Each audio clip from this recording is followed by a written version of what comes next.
ಬೇತಾಳ how are you? ದೂರ ಹೋಗು. ನಿನ್ಗೋಸ್ಕರ ಮನೆ ತಗೊಂಬನ್ನಿ ನೋಡು. ಅಲ್ಲಿಡು, ಅಲ್ಲಿಡು ಅಂದೆ.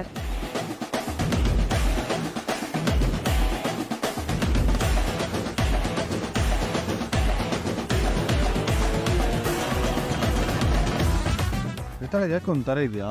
ಇಲ್ವಾ? ನನಗೇನಾದ್ರೆ ನಿನಗೇನಾಗ್ಬೇಕು? ನಿನಗೇನಾಗ್ಬೇಕು ಹೇಳು. ಮ್ಯಾಚ್ ಶುರುವಾದ ಹಾಗಿದೆ. ಬನ್ನಿ ಅಕ್ಕ, ನೋಡೋಣ.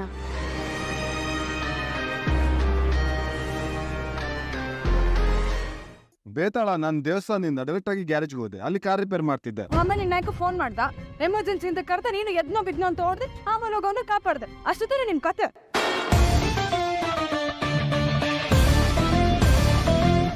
ಬೇತಾಳ, ನಾಯಕರನ್ನ ಅವನು ಇವತ್ತು ಕರಿಬೇಡ, ನನಗೆ ಇಷ್ಟ ಆಗಲ್ಲ. ಬೇತಾಳ, ನಿನಗೆ ನಾಯಕರನ್ನ ಕಂಡ್ರೆ ಆಗಲ್ಲ ಅಂತ ನನಗೆ ಚೆನ್ನಾಗುತ್ತೆ. ಹಾಗಂತವ್ರ ವಿಷಯದಲ್ಲಿ ಮರ್ಯಾದೆ ಕಡಿಮೆ ಆದ್ರೆ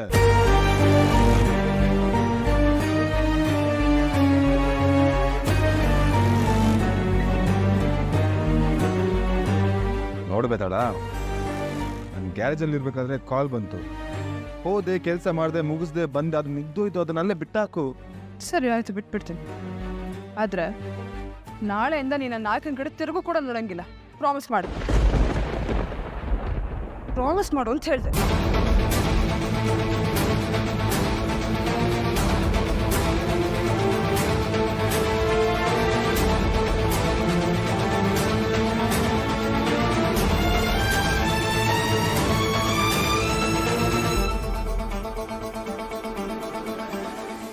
ಬೇತಾಳ, ನೀನು ಹೇಳ್ತಿರೋದು ಹೇಗಿದೆ ಗೊತ್ತಾ? ನಾನು ಆಲ್ರೆಡಿ ಕನ್ಯಾಕುಮಾರಿಯಲ್ಲಿ ಇದ್ದೀನಿ. 7 ನಿಮಿಷ ದುರ್ಗಕ್ಕೆ ಬಾ ಅನ್ನೋ ಥರ ಇದೆ. ಎಲ್ಲದಕ್ಕೂ ಸ್ವಲ್ಪ ಟೈಮ್ ತೊಗೊಳುತ್ತೆ ಕಣೆ. ಯಪ್ಪ, ಈ ಡೈಲಾಗ್ ಕೇಳಿ ಕೇಳಿ ಸಾಕಾಗೋಗಿದೆ ಗುಂಡ ನನಗೆ. ನನಗದೆಲ್ಲ ಗೊತ್ತಿಲ್ಲ. ನಾಳೆಯಿಂದ ನಿನ್ನ ನಾಯಕನ ಜೊತೆ ಕಾಂಟ್ಯಾಕ್ಟ್ ಇಟ್ಕೊಳ್ಳಂಗಿಲ್ಲ ಅಷ್ಟೇ. ನನ್ನ ಮೇಲೆ ಪ್ರಾಮಿಸ್ ಮಾಡು. ಡೇ, ನಿನಗೆ ನಾನು ಮುಖ್ಯನಾ, ನನ್ನ ನಾಯಕ ಮುಖ್ಯನಾ? ನಿನ್ಗೆ ಅರ್ಥ ಆಗ್ತಿಲ್ವಾ? ಮತ್ತೆ ಮತ್ತೆ ಅದನ್ನೇ ಮಾತಾಡ್ತೀಯ.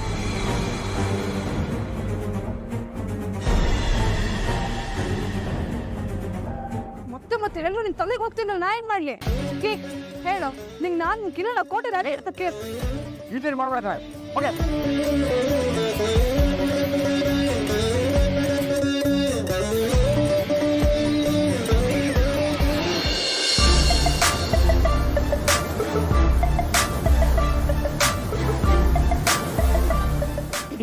ಅಂಜುಮಂದಿಗೆ ಅಲ್ಲೇ ಮೆಲ್ಲಗೆ ನಾಚಿಕೊಂಡರೆ ಹೇಗೆಲೆ ಪ್ರೀತಿಗೆ.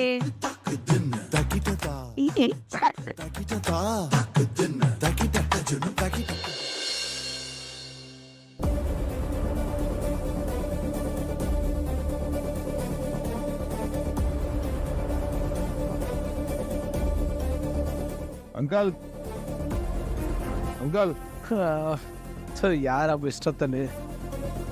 ಯಾರು ಏನ ಇಷ್ಟೊತ್ತಲ್ಲಿ?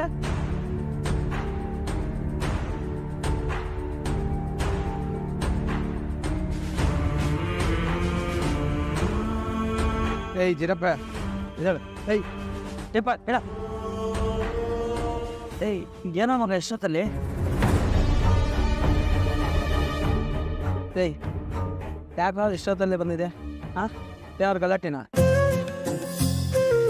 ಮತ್ತೇನಾಯ್ತು? ಯಾಕೆ ಸಪ್ಗಿದ್ಯಾ?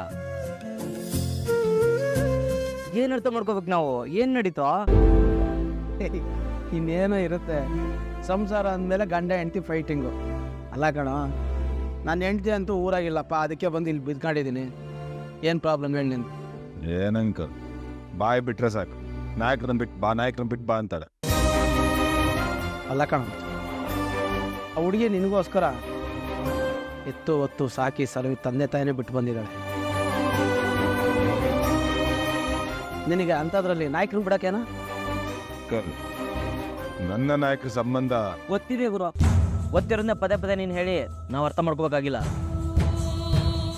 ನೀನು ಇವಾಗ ಮುಂಚೆ ಥರ ಒಬ್ಬಂಟಿ ಅಲ್ಲ. ನೀನು ನಂಬ್ಕೊಂಡು ವೇದ ಇದ್ದಾಳೆ ಇವಾಗ. ಅಲ್ಲ ಕಣ, ನಾಯಕರು ಮನಸ್ಸು ಮಾಡಿದ್ರೆ ನಿನ್ನಂಥ 100 ಜನ ವಿಕ್ರಮ್ ಬಂದು ಅವ್ರ ಮುಂದೆ ನಿಂತ್ಕೊಂತಾರೆ. ಆದರೆ ವೇದಂಗೆ ನೀನೊಬ್ಬರೇ ವಿಕ್ರಮ್.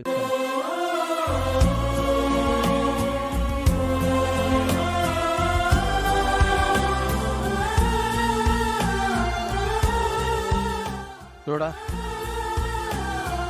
ಅವಳಿಗೆ ನೀನೇ ಪ್ರಪಂಚ. ನೀನು ಬಿಟ್ಟರೆ ಯಾರೂ ಇಲ್ಲ. ಅದನ್ನು ಸುಂದರವಾಗಿ ಕಟ್ಕೋಬೇಕು ಅಂತ ಕನಸು ಕಾಣ್ತಿದ್ದಾಳೆ. ಆದರೆ ಅದಕ್ಕಿರೋ ಅಡಚಣೆನೇ ನಿನ್ನ ಈ ರೌಡಿಸಮ್ ಇಮೇಜು. ಲವ್, ಇದನ್ನೆಲ್ಲ ಕಿತ್ತು ಬಿಸಾಕ್ಬಿಟ್ಟು ಆರಾಮಾಗಿರೋಕ್ಕೇನು? ಮಗ, ವೇದ ಜೊತೆ ನಾವು ನಿನ್ನ ತಲೆ ತಿಂತ ಇದೀವಿ ಅಂತ ಅನ್ಕೋಬೇಡ. ಒಂದು 5 ನಿಮಿಷ ಒಬ್ಬನೇ ಕೂತ್ಕೊಂಡು ನಿಧಾನಕ್ಕೆ ಯೋಚನೆ ಮಾಡು. ಆಗ ನಿನಗೆ ಅನಿಸುತ್ತೆ ವೇದ ಹೇಳ್ತಿರೋದೇ ಸರಿ ಅಂತ. ಸರಿ, ಟೈಮ್ ಆಗಿದೆ, ಮಲ್ಕೋ. ಬೆಳಗ್ಗೆ ಹೋಗಿ ವೇದಕ್ಕೆ ಸಮಾಧಾನ ಮಾಡು. ಇನ್ಮೇಲೆ ಅವಳನ್ನ ಒಬ್ಬಳೇ ಒಂಟೆ ಬಿಟ್ಟು ಬರಬೇಡ, ಆಯ್ತಾ?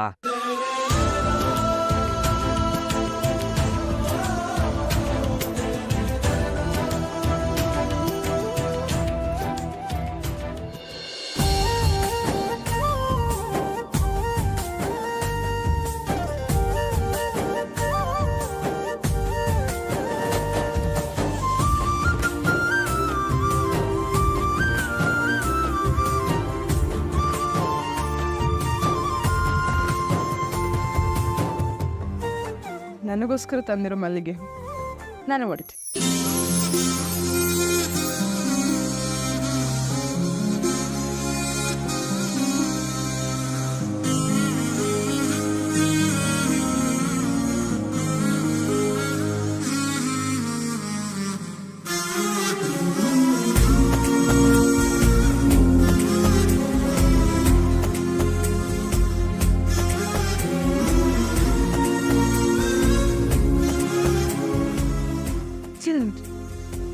ನಂಗೆ ನಿಜವಾಗ್ಲೂ ನಿನ್ನ ಮೇಲೆ ಕೋಪ ಇಲ್ಲ ಗುಂಡ.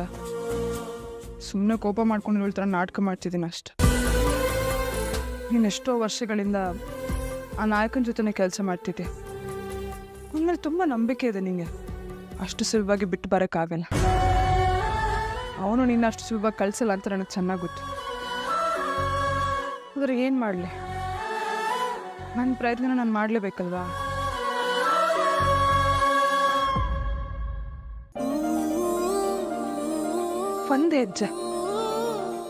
ಒಂದು ಹೆಜ್ಜೆ ಆ ಕಾಂಪೌಂಡಿಂದ ನೀನು ಹೊರಗಡೆ ಇಡಬೇಕು ಅನ್ನೋದೇ ನನಗೆ ಯೋಚನೆ ಆಗೋಗಿದೆ.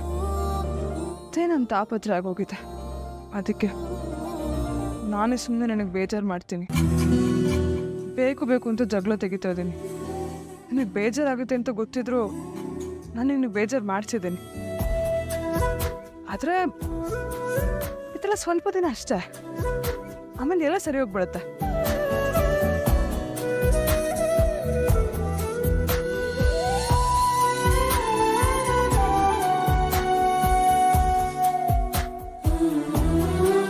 ನಿನಗಿಷ್ಟ ಆಗೋ ಅಡುಗೆನೇ ಮಾಡಿದ್ದೆ ಇವತ್ತು. ನೀನು ಬೇಗ ಬರ್ತೀಯಾ, ಇಬ್ಬರು ಒಟ್ಟಿಗೆ ಕೂತು ಊಟ ಮಾಡ್ಬೋದು ಅಂತ. ಆದರೆ ನೀನೇ ಬೇಜಾರು ಮಾಡ್ಕೊಬೋದು. ಪರವಾಗಿಲ್ಲ, ನಿನಗೆ ಬೇಡ ಅಂದಮೇಲೆ ನನಗೂ ಬೇಡ. ನೀನು ಉಪವಾಸ ಇರ್ತೀನಿ ಅಂದರೆ ನಾನು ಉಪವಾಸ ಇರ್ತೀನಿ. ನೀನು ಬದಲಾಗೋ ಲಕ್ಷಣ ಕಾಣೋ ತನಕ ಇದು ಹೀಗೆ ಕಂಟಿನ್ಯೂ ಆಗ್ತಿರುತ್ತೆ.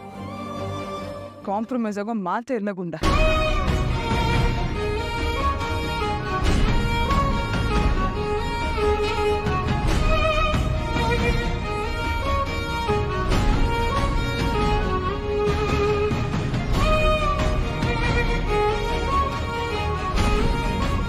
ನನ್ನ ಹೆಂಡ್ತಿಮ್ಮ ಚೆನ್ನಾಗೇ ಇದ್ರು, ಸಡನ್ನಾಗಿ ಹುಷಾರು ತಪ್ಪೋದು.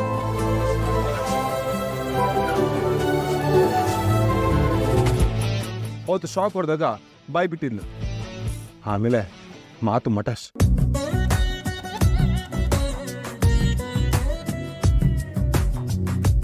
ಯಾವ ಜನ್ಮದಲ್ಲಿ ಏನು ಪಾಪ ಮಾಡಿದ್ದೀನಿ ಅಂತ ಗೊತ್ತಿಲ್ಲಮ್ಮ. ಈ ಜನ್ಮದಲ್ಲಿ ಅನುಭವಿಸ್ತಿದ್ದೀನಿ. ತುಂಬ ಪಾಸಿಟಿವಿಟಿ ಇರೋ ಮನುಷ್ಯನಿಗೆ ಮಾತ್ರನೇ ಒಳ್ಳೆ ಸೆನ್ಸ್ ಆಫ್ ಹ್ಯೂಮರ್ ಇರೋದು.